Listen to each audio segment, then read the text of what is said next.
ketdi. Assalomu alaykum aziz kuzatuvchilar.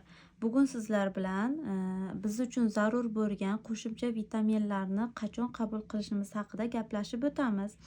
Dastlabkisi bu magniy uyqudan 1 soat oldin qabul qilinadi. Sababi magniy ichgandan so'ng u uyqu chaqiradi.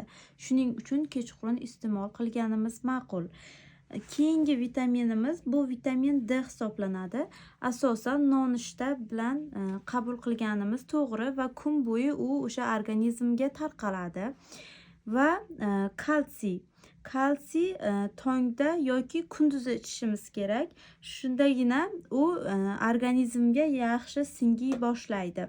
Va omega 3 ovqat vaqtida iste'mol qilganimiz ma'qul, chunki undagi o'sha yog'lar bizning hazm tizimimizga tezda singib boradi. Keyingisi bu sink hisoblanadi. Biz sink qabul qilayotgan bo'lsak, temir ham aynan shu vaqtda qabul qilinayotgan bo'lsa, ular orasidagi vaqt 2 soatni tashkil qilishi kerak. Ya'ni biz sinkni temir bilan bir vaqtda qabul qila olmaymiz. Kamida ular orasidagi vaqt 2 soatni tashkil qilishi kerak. Va keyingi vitaminimiz bu vitamin C hisoblanadi. Asosan biz uni ertalab suv bilan ichganimiz ma'qul.